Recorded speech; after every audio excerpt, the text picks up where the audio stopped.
Good morning, सुप्रभात students. कैसे हो आप सब? बहुत अच्छे, बहुत बढ़िया ना। चलो हम पाठ क्रमांक 3 की ओर आ रहे हैं। हमारा जो पाठ क्रमांक 2 था बसंती हवा, वो हमारा पूरा हो चुका है। मैंने उस बसंती हवा का जो भावार्थ है मैंने आपको बताया है। उसके जो कठिन शब्दों के अर्थ है वो भी हमने देखे हैं। उसका स्वाध्याय जो था वो भी हमने देखा था। मैंने आपको कुछ यहाँ पे एक्टिविटीज़ है जो करने के लिए कहा गया है, जैसे कि खोजबीन आपको लिखने के लिए कहा था। उम्मीद करती हूँ कि आपने जो भी कार्य मैंने आपको कहा था वो आपने पूरा किया होगा। चलो स्वाध्याय पूरे करते रहो, ऐसे ही हम आगे आगे जाएंगे। आप अपनी किताब में जो कुछ मैं बता रही हूँ धीरे धीरे लिखते रहो।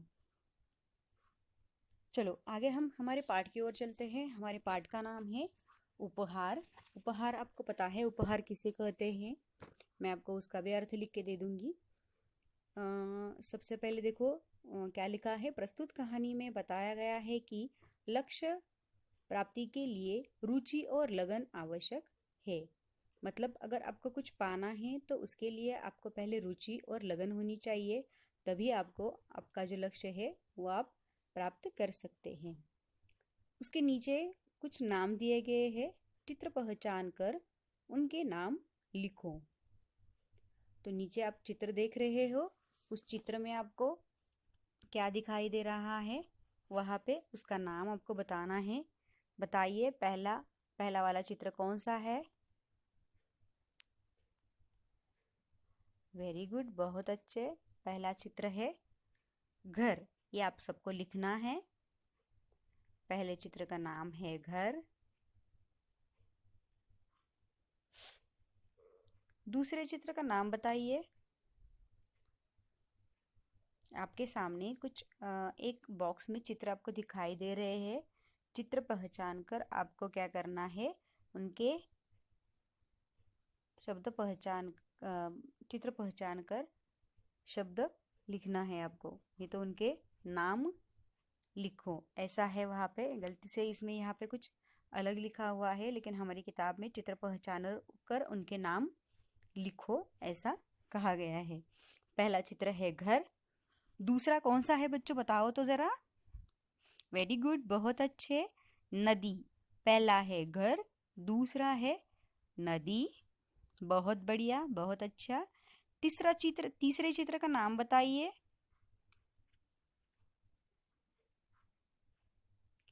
वेरी गुड, बहुत अच्छा। ये फल है। चलो लिखो। पहला चित्र है घर, दूसरे चित्र का नाम है नदी, तीसरे चित्र का नाम है फल, और चौथे चित्र का नाम क्या है? वेरी गुड, बहुत अच्छे। पहाड़। चौथे चित्र का नाम है पहाड़। उसके आगे वाले चित्र का नाम क्या है? बहुत अच्छे, वेरी गुड, बोरा। कुछ अनाज भरा हुआ यहाँ पे बोरा दिखाई दे रहा है। आगे वाले चित्र का नाम बताइए। वेरी गुड, बहुत अच्छे। चाबियाँ। लिखना है बच्चों आपको। घर, नदी, फल, पहाड़, बोरा, चाबियाँ। उसके आगे वाले चित्र का नाम क्या है? लोग। वेरी गुड, बहुत अच्छे। उसके आगे वाले चित्र में क्या दिखाई दे रहा है आपको? ग्लास है, उसमें शायद दूध दिखाई दे रहा है, सफेद है तो वहां पे हम दूध लिखेंगे।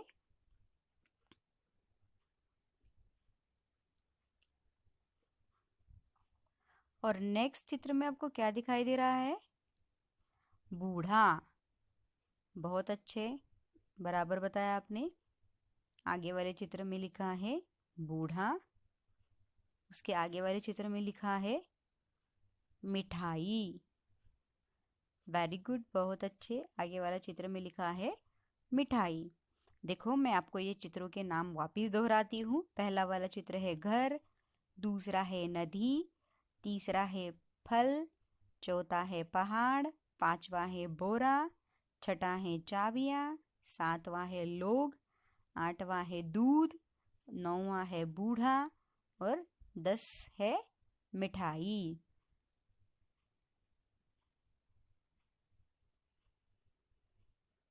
चलो, सब लोगों के नाम लिख के हो गए? वेरी गुड, बहुत अच्छे। चलो, अभी हम ये सबसे पहले अब पाठ पढ़ते हैं।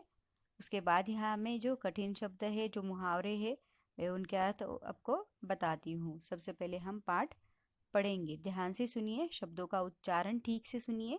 उसके बाद आपको भी ये पाठ पढ़ना है। एक गांव में ऋत्विक नाम का लड़का रहता था। वह बहुत गरीब था। गांव के पास पुस्तक मेला लगा था। उसने माँ से कहा, मैं भी मेला देखने जाऊंगा। उसकी माँ बोली, देखो, घर में कोई बड़ा नहीं है, तुम अकेले कैसे जाओगे इतनी दूर? बेटा, मेला देखने की जिद छोड़ दो, चलो दूध पी लो। अपनी माँ की बात सुनकर ऋत्विक उदास हो गया और एक पेड़ के नीचे जा बैठा। अचानक उसकी दृष्टि दूर पेड़ों के पीछे गई, जहां बहुत तेज रोशनी थी। वह उठकर वहां गया। वहां सुनहरे पंखों वाली एक परी खड़ी थी। ऋत्विक ने हैरान होकर उस परी से पूछा, तुम कौन हो? वह बोली, मैं परी हूँ, लेकिन तुम यहाँ उदास क्यों बैठे हो? परी का प्रश्न सुनकर ऋत्विक की आंखों में आंसू आ गए। वह बोला, मैं अपने दोस्तों के साथ पुस्तक मेला देखना और पुस्तकें खरीदना चाहता हूँ। यह कहकर ऋत्विक खामोश हो गया। तब परी बोली, इसमें दुख की क्या बात है? यह समझ लो, तुम्हारी मदद करने के लिए ही मैं आई हूँ। ऐसा मैं तभी करूँगी जब तुम मेरी परीक्षा में उत्तीर्ण हो जाओगे। कौन सी परीक्षा है? ऋत्विक ने पूछा। परी ने कहा, बता दिया तो परीक्षा कैसी?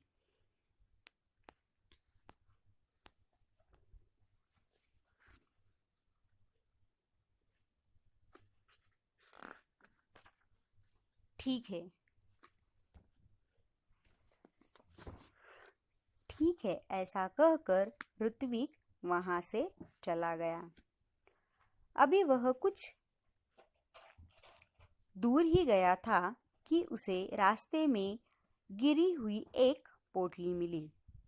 ऋत्विक को यह विश्वास हो गया कि लाल रंग की इस मखमली पोटली में कोई कीमती चीज होगी। उसने उसे खोलना चाहा, फिर सोचने लगा, जब यह मेरी नहीं है तो इसे खोलने का मुझे हक नहीं है।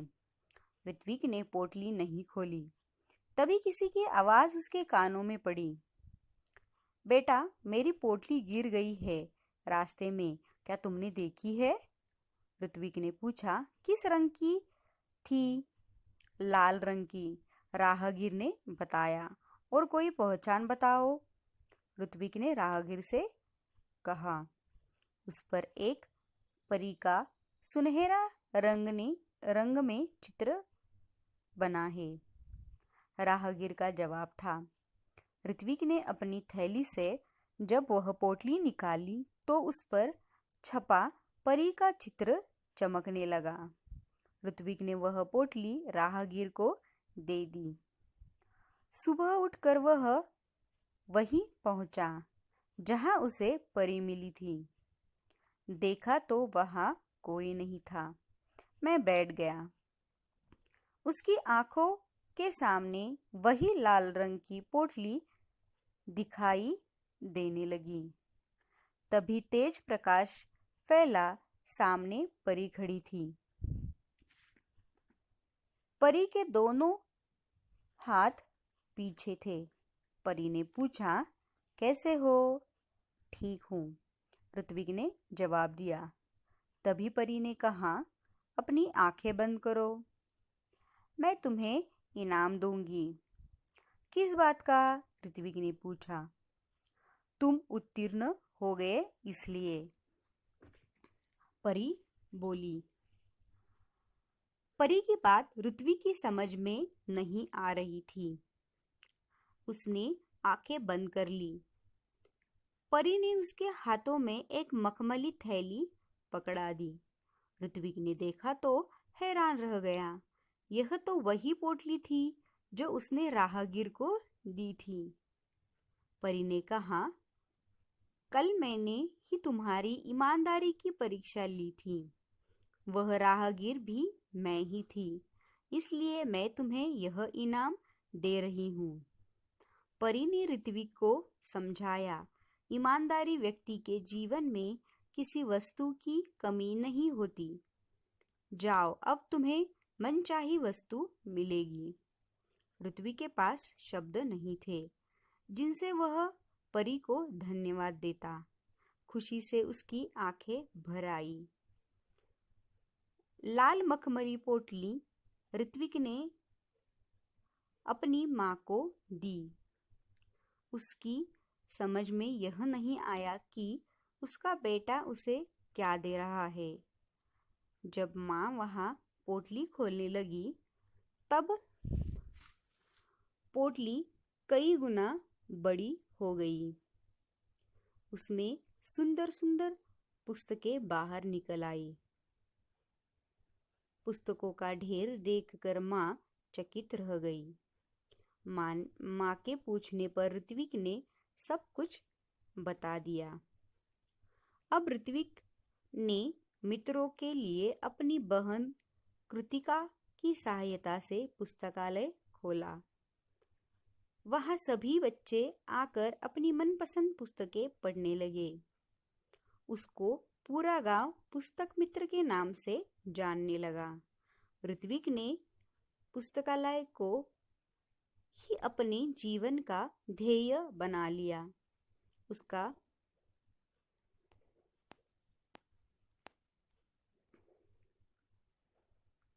उसका सारा समय पुस्तकों के बीच बीतने लगा। एक दिन पुस्तक पढ़ते पढ़ते ऋत्विक की आंख लग गई। देखता क्या है कि पुस्तकें उससे बात करने लगी। उससे एक पुस्तक ने पूछा, ऋत्विक, अगर तुम अपने जीवन में बड़े आदमी बनोगे तो क्या तुम हमारा साथ छोड़ दोगे? हमें भूल जाओगे? ऋत्विक ने कहा, नहीं नहीं, अब तो तुम ही मेरी साथी हो, मित्र हो। तभी किसी ने दरवाजे की घंटी बजाई और उसकी नींद टूटी। जागने पर देर तक सोचता रहा कि आगे चलकर वह बड़ा सा पुस्तक भंडार खोलेगा। क्यों बच्चों, कैसी लगी आपको ये उपहार वाली ऋत्विक की कहानी? बहुत ही अच्छी है, बहुत ही बढ़िया है। इसमें से कठिन शब्द हम देखेंगे। उसके पहले मैं आपको बताती हूँ कि आपको भी ये पाठ पढ़ना है, शब्द के उच्चारण ठीक से करने हैं और कठिन शब्द भी आपको लिखने हैं।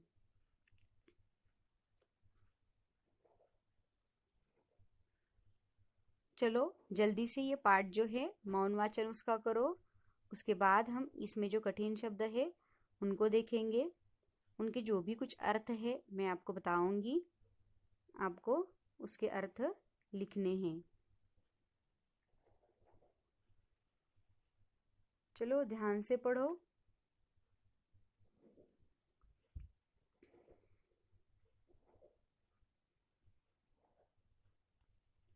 पढ़ रहे हो ना सब लोग? सबको पढ़ना है।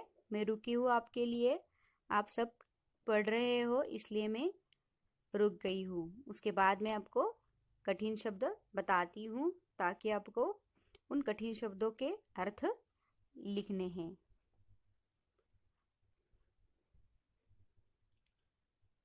शब्दों के उच्चारण ठीक से करो, नहीं होता है तो बार बार उच्चारण करो।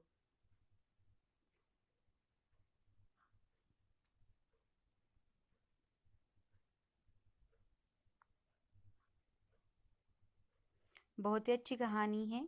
देखो, ईमानदारी की एक कहानी है। अगर हमें ऐसा भी कहा जाता है किसी की लावारिस वस्तु हो तो हमें उसे हाथ नहीं लगाना है। अगर वो वस्तु किसी की है तो उसे वो वापस कर देनी है।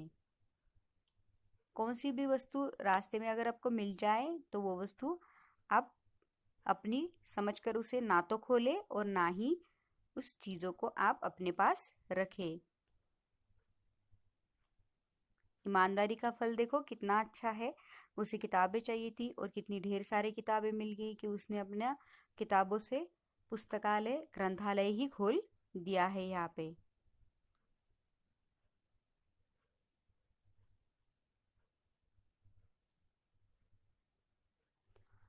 चलो बच्चों, शायद आपका पाठ जो है वो पढ़कर हो गया होगा।